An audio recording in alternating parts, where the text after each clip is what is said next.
Before we get into the story, comment below where in the world you're watching from today. I'd love to know. And if you enjoy these kinds of stories, don't forget to like and subscribe. All right, let's jump in. It drifted alone, far out past the trade routes, hidden in a quiet part of space where only shadows moved. The ship was ugly. At least that's what they called it. Rusted panels, mismatched armor plates, engines that sounded like they belonged on a cargo hauler. No royal banners, no shiny medals, no warning signs. Just one small human warship. The kind the Empire's scouts laughed at when they first spotted it. But they weren't laughing now. Because that ship, the one they called broken, worthless, forgotten, was still floating. And everything else around it wasn't. The wreckage of an entire fleet drifted nearby. Twisted metal, lifeless bodies, shattered cruisers, all silent, all destroyed. One by one, they had fired their weapons. One by one, they had vanished. The warship hadn't run. It hadn't spoken.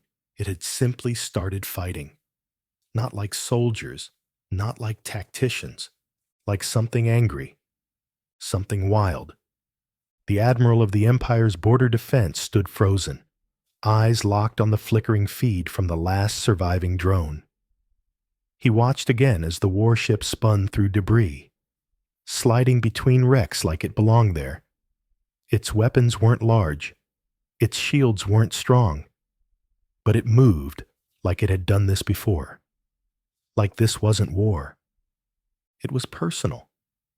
And then, through the static, a voice came through. Calm, clear, human. You were warned. Then silence. The admiral swallowed hard. His hands trembled, not from fear of dying. That had already passed. What shook him now was something worse, the feeling that something ancient had just woken up, something they had kicked too many times. Something that wasn't going to stop now. And that ship out there? That wasn't a mistake. That was a message. He stood there for a long time, the admiral, staring at the screen like it might blink and change, like the feed was wrong, like there was some trick of light or data or bad intel. But there was no trick, only silence. The human ship, barely the size of a freighter, floated through the field of death it had created. Not once had it asked for surrender. Not once had it opened communication, pleaded, threatened, explained. It just acted. And now, nothing moved except it. The admiral took a breath, shaky and shallow. Around him, officers whispered, watching the screen, watching him, waiting for an order. There were no orders. Not now. What order do you give when the only thing left to do is hope? A younger officer, his name was Pell, maybe Parn, finally broke the quiet. His voice was thin and cracked, like he was afraid even speaking would attract the warship's attention. Sir, the distress signals, should we send them? The admiral didn't answer at first. He couldn't. He was thinking of the message, those 3 words. You were warned. They had been. And they had laughed. The first reports had come months ago, just whispers in the border sectors, human colonies flaring up again, small groups resisting Garinthi patrols, stolen ships spotted near old trade lanes. The usual noise, the usual pests. They'd sent a few corvettes to swat the flies, burn a few settlements, make an example. But something had changed. The resistance wasn't scattering anymore. It was gathering. It was learning. It was aiming back. And this ship, this thing, was the sharp tip of the spear. The admiral stepped forward, closer to the console. His hand hovered above the distress beacon switch. Not to call for help, but to activate the black box protocol, to begin recording his final report. In his heart, he knew. Reinforcements wouldn't arrive in time. Even if they did, what could they do? Throw more bodies into the fire? Number. This wasn't a battle. This was a statement. This was a warship born not from design or strategy, but from rage. He clicked the button. This is Admiral Surthus, commander of the 13th Outer Defense Line. We have encountered a hostile human vessel. Designation unknown. Size, small. Status, heavily armed. Nature, not military standard. He paused. His voice wavered. We outnumbered it 72-1. We used standard spread formations, locked sync relays, advanced targeting AI. It disabled us in under 9 minutes. He looked again at the screen. The ship had turned now, drifting slowly toward a ruined cruiser, one of theirs, still smoldering, not attacking, not rushing, just moving, calm, controlled. It didn't fight like us. It didn't think like us. He stopped the recording. There was nothing more to say. The younger officer turned to him. What do we tell High Command? The Admiral didn't blink. Tell them the war has already started, and we made the first mistake. He looked down at the screen, at the last image the drone had captured. Before it, too, was destroyed. The warship had no name printed on its hull, no colors, just a scratch-painted phrase above the front cannon. Translated roughly, it meant, "We are what you made us." Far across the galaxy, in the fortress halls of the Garinthi Core systems, a different admiral listened to that same recording for the third time. Her name was Vel Kareth. She had crushed rebellions before. She had overseen 3 pacification campaigns. She did not scare easily. But something about that voice, Admiral Surthus's voice, made her spine ache. Not because he was scared, but because he wasn't trying to survive. He was just trying to be understood. Kareth tapped her talons on the war table, surrounded by admirals, generals, tacticians. The high walls of the room flashed with maps, data strings, old news feeds. She leaned forward. How many times did we get warned? A few mutters. No real answers. How many colonies did we take before they started building things like this? Still no answer. The human warship was a ghost. It wasn't in the database. No model matched it. Its weapons weren't standard. Its engines had strange readings. It didn't run like any ship should have been able to. And yet, it had survived 72-1. Someone had built that ship in secret. Someone had fed it their pain, their stories, their hate, and sent it into the stars like a torch. Is this a rogue vessel? One general asked. Kareth shook her head. Number. This is what happens when you turn every human colony into a funeral. You don't just get rebels. You get monsters. She stood, walked to the central projector, pulled up an old image, a satellite shot of a human city burning, children running, shadows, soldiers standing over them, one of 100 so-called pacification operations. We thought they'd forget. We thought they'd break. We thought they'd run out of tears. She turned to the others, eyes narrow. They didn't run out. They turned it all into fire. And now it's flying through space with a cannon pointed at our hearts. For the first time in her career, she didn't suggest a counterattack. She suggested listening. But she knew the High Command wouldn't do that. Not yet. And meanwhile, far out in that quiet part of space, the warship drifted again. Still alone. Still watching. Its engines were low now, cooling, charging. Inside, its pilot sat in silence, not sleeping, not celebrating. She stared at the star map, marking the next target.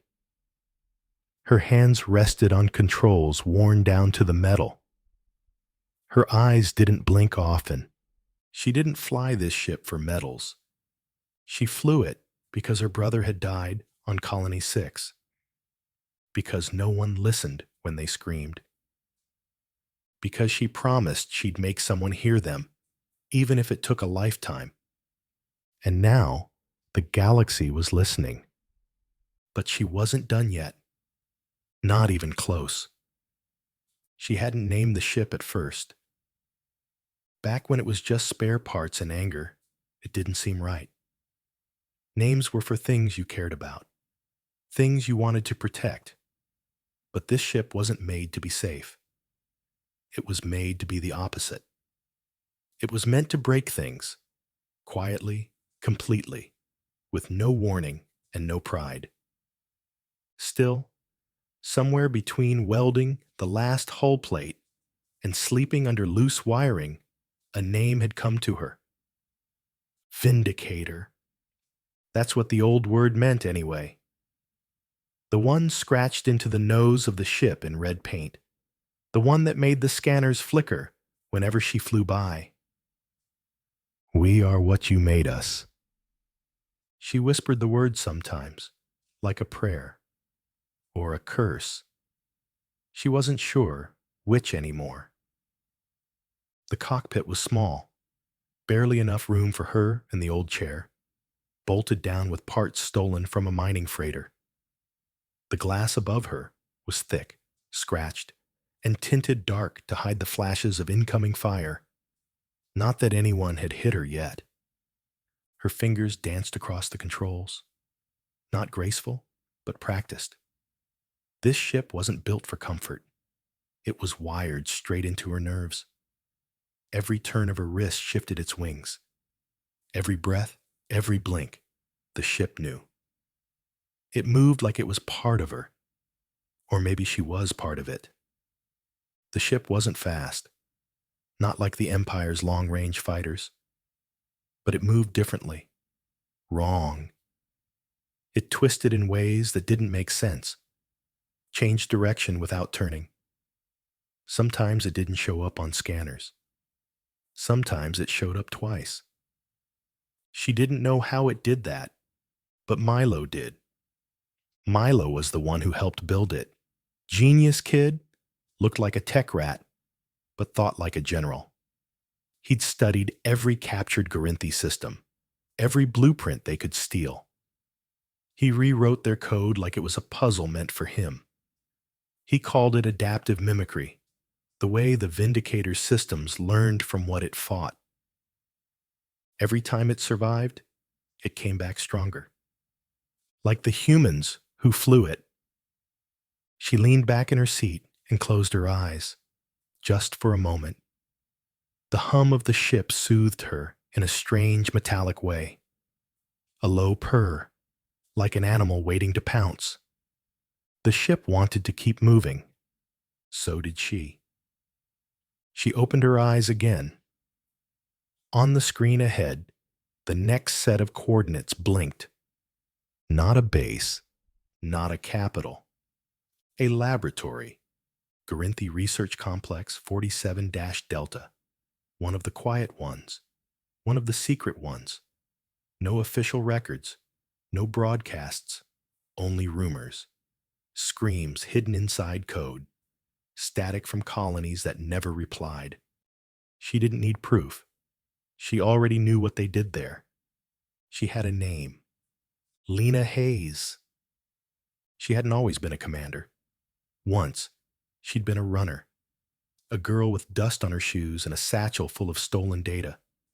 Her parents were taken on day one. Her sister on day 3. No trial, no war declaration, just ships in the sky, shadows on the ground, and then nothing. And then she ran, and she ran, until someone found her, taught her how to hide, then how to fight, then how to make others listen. She wasn't the best pilot. She wasn't the smartest strategist. But what made her dangerous was that she never stopped. Not once. Not when her friends were captured. Not when her missions failed. Not even when she watched the Empire glass a city just to prove a point. Because she never forgot. The warship turned toward the edge of the system. Lights shifted inside the cockpit. The engines gave a soft rumble like a beast stretching its legs. She didn't use autopilot. She didn't need it. She flew by feel. And right now, she felt like breaking something. Across the stars, in the black glass towers of the Garinthi High Security Network, alarms were lighting up again. Another fleet gone. Another sector black. This time, it wasn't even a fleet. Just a single courier ship. A science vessel. Gone.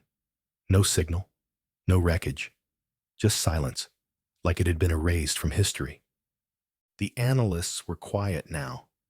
Less confident. More afraid. They'd built their empire on control, on visibility, predictability. But now, something was hunting them. Something they didn't understand.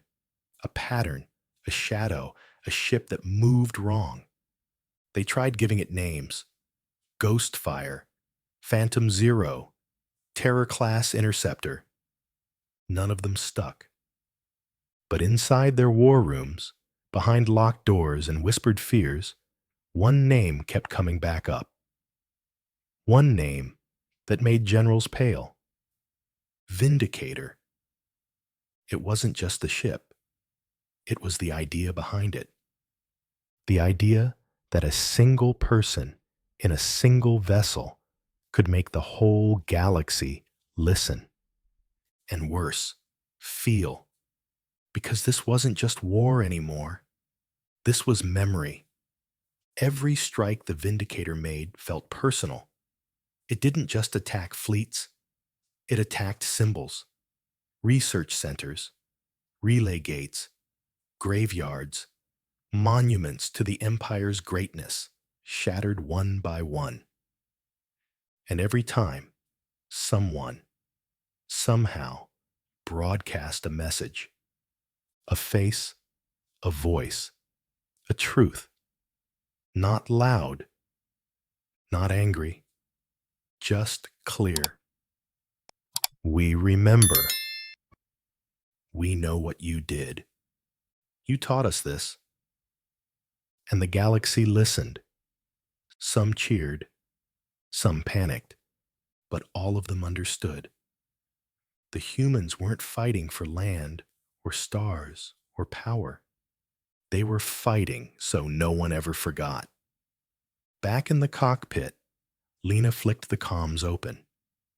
She didn't speak right away. She looked down at a small piece of cloth wrapped around the stick.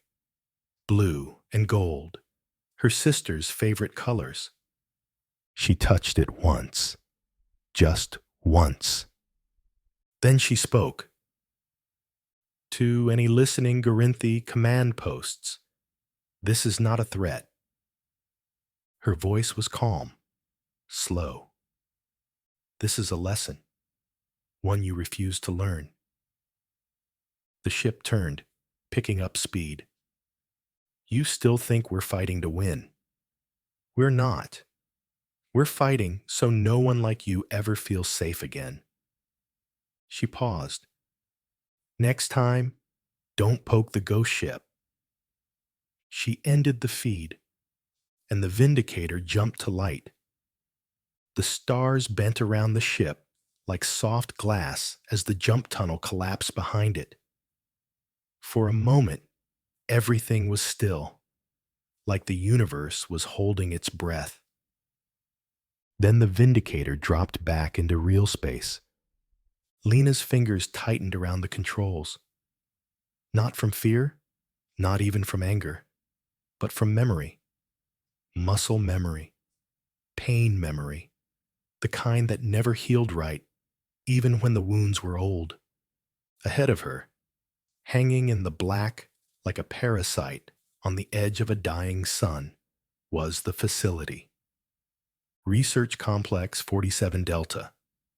It didn't look like much. No massive towers or planetary defenses. No shield bubbles glowing across the surface. Just a gray hulk of alloy and quiet death, floating on the edge of a red dwarf's heat. That was how they liked to build them. Out of sight, out of memory. But Lena remembered. She stared at the screen. The outer panels of the station were pockmarked with old impacts. Its broadcast signals were locked. No hails, no warnings. But she didn't need permission. She was already inside. Not the station, but the story. This was where her sister had been taken. Not directly. No one knew exactly which lab. But this was one of the few that matched the data point she'd traced from intercepted logs. Transport routes, energy spikes, orders marked biological clearance only. They hadn't said what they were clearing, but she knew. She reached for the nav stick, angled the ship. Then from behind her came a voice. Calm, soft, sarcastic. "You sure about this?" It was Milo. He wasn't on the ship, not physically. His voice filtered in through a cracked comm link. Low-grade, jury-rigged, glitching every third word. Lena answered without turning. "Yes." "You say that every time, you know." "I mean it every time." A buzz, a soft laugh, but no more questions. Milo had learned when to stop pushing. He'd seen what happened when Lena wasn't sure. Back when she hesitated. Back when the resistance was still hiding behind rocks and praying their makeshift codes held up. Those days were gone. Now, they answered prayers. She flipped the comms off again. She needed silence. Silence to think. Silence to remember. Her ship coasted forward, slow and steady, just outside the station's outer scan ring. No alarm. No sudden lock-ons. No warning beacons. That's how she knew she was in the right place. The Gorinthi never warned when they were guilty. She activated the scanners. Not the normal ones. Those were useless here. She flipped on her ghost sensors. The ones Milo had built himself out of scrap and stolen AI code. They didn't look for heat, or sound, or light. They looked for absence. And inside the station, that's what they found. Rooms with no power signatures. Corridors where the walls didn't echo. Hull layers that absorbed noise like skin absorbs blood. Empty, or worse, hidden. Lena tapped the thrusters gently. The ship turned, angling for a docking port on the underside of the facility. It was locked. Of course it was. But locks meant nothing now. Not with Milo's override pulses piggybacking her signal.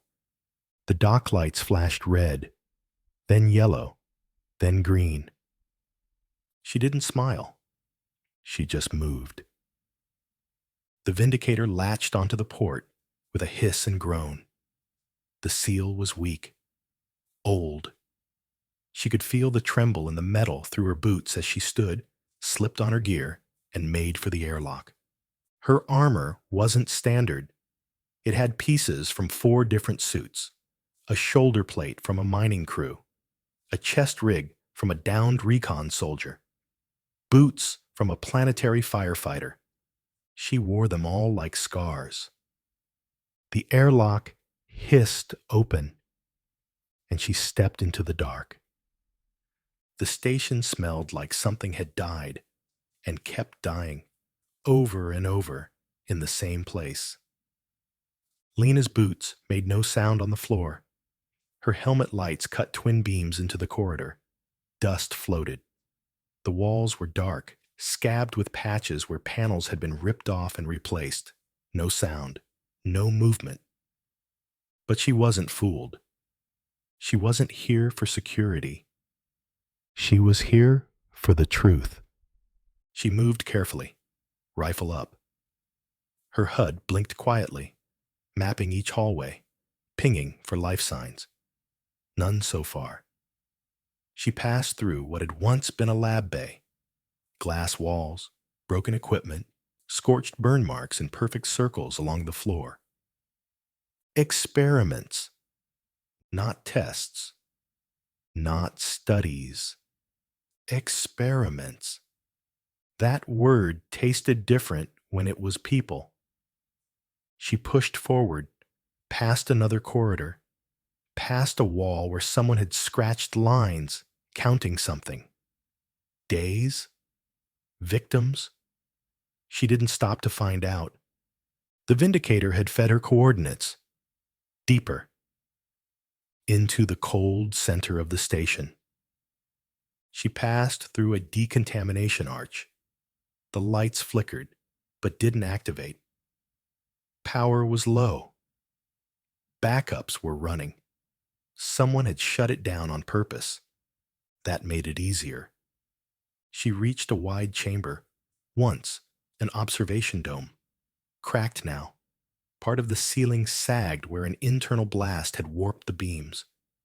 Beneath the cracks was a wall of screens. Dead, but familiar. Milo's voice buzzed through her ear again. You're close. I've got partial records from this node. They ran genetics here. Not military grade, civilian samples. She froze. Civilians? Yeah. They used codes from relief ships.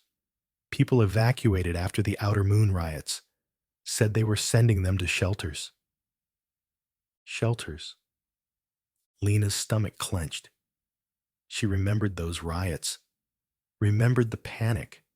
The kids holding signs. The fake peacekeepers. She stepped closer to the console, wiped dust from the screen. Her fingers hovered over the interface. She didn't want to know, but she had to. The screen blinked once, twice. Then the data started to scroll. Images, logs, names. So many names.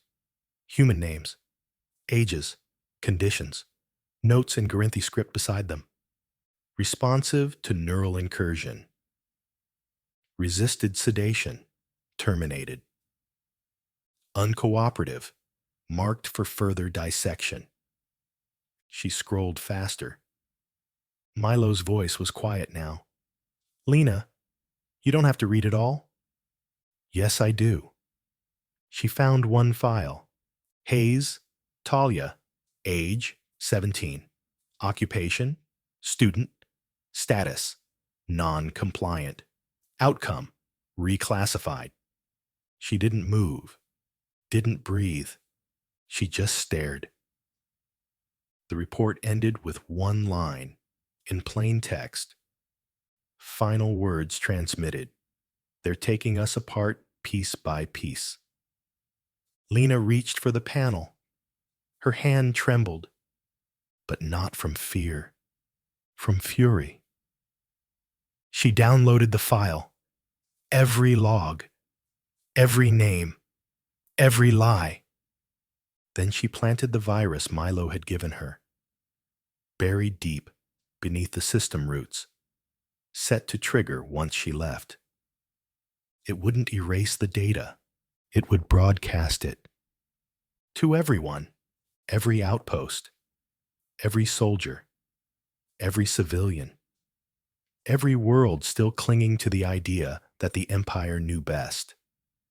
They would all hear the truth, and then they'd hear her voice Back on the Vindicator, the engines purred as she returned. She closed the airlock, sealed the hull, dropped into the pilot seat. She didn't look back. The station hung behind her like a tombstone. And soon, everyone would know what it buried. She pulled the throttle. The ship turned toward the next star. There were more stations, more secrets, and she was going to break them open, one by one. The broadcast hit the galaxy like a silent scream. There were no explosions, no fleets, no shouting, just the sound of a girl's voice. They're taking us apart piece by piece.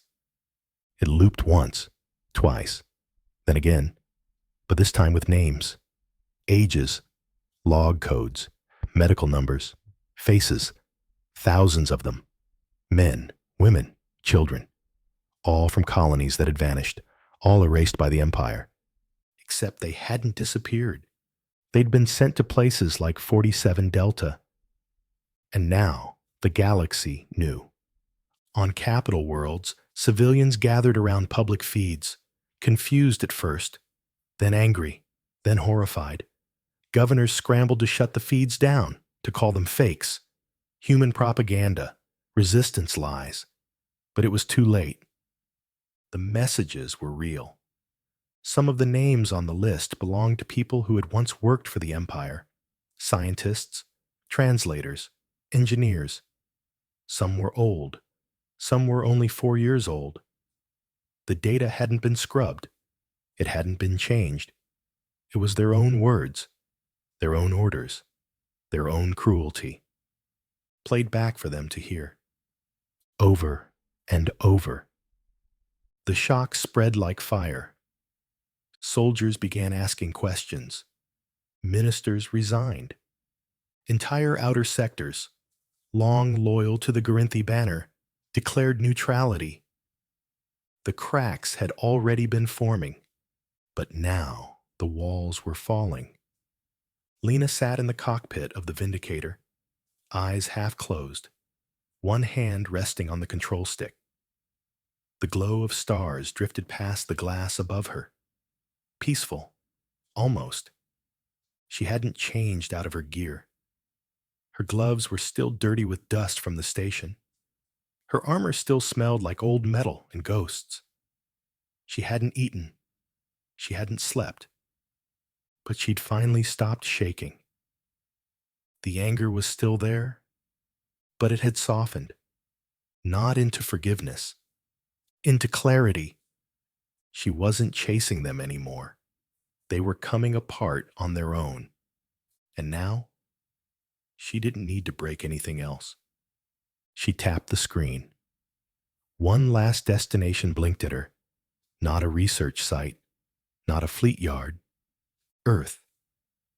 Not the Earth that had once been, not the shattered, desperate place she'd left years ago, but something new, something rebuilding, slowly, quietly, painfully.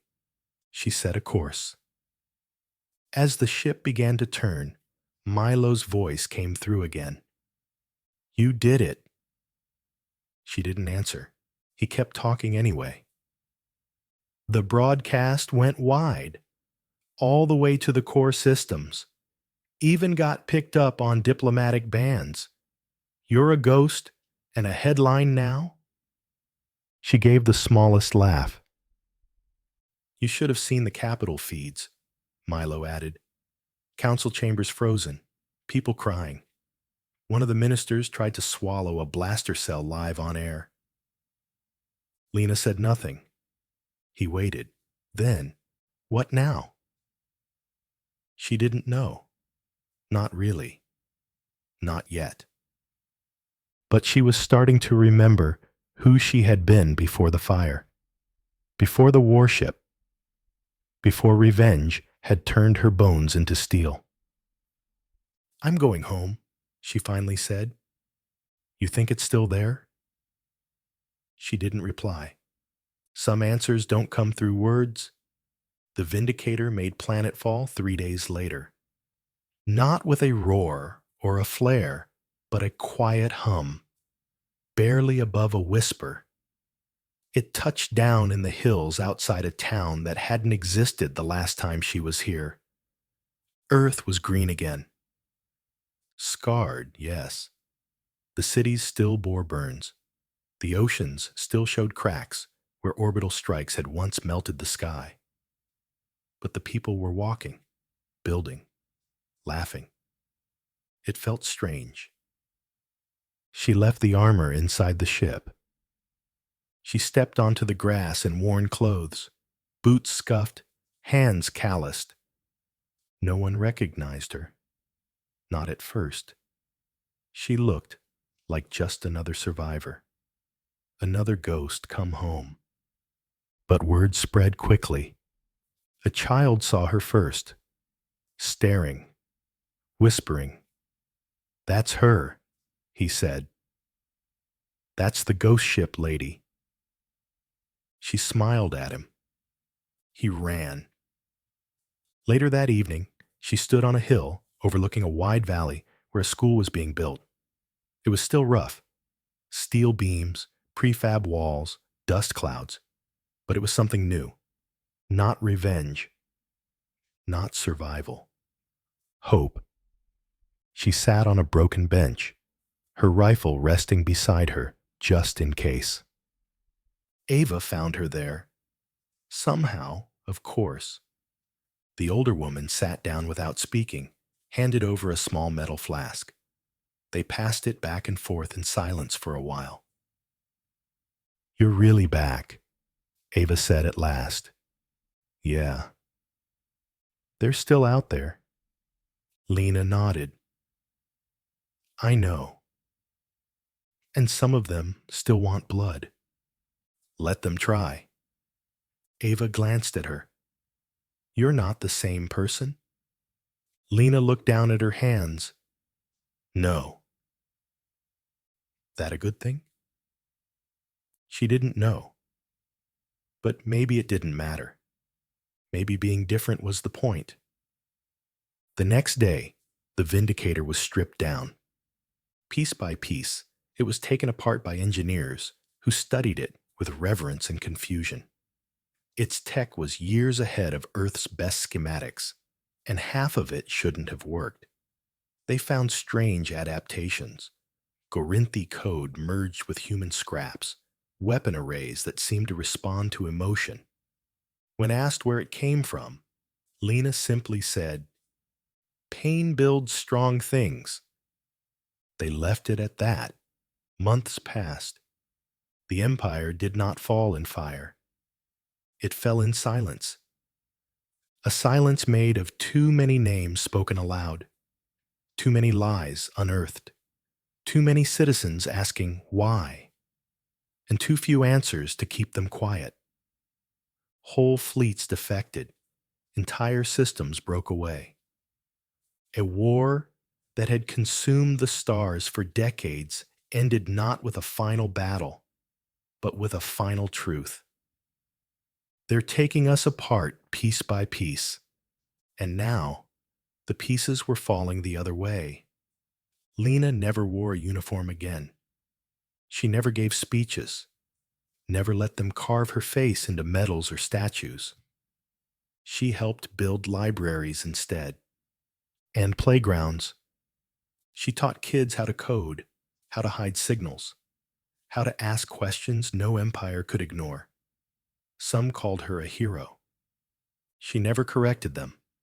But some nights, when the sky was clear and the stars didn't blink too hard, she'd look up and think of the ship, of the battles, of her sister's voice, and of what she'd said, quietly, just before that last trigger was pulled. "You made us monsters." And now the monsters had learned how to put down their weapons.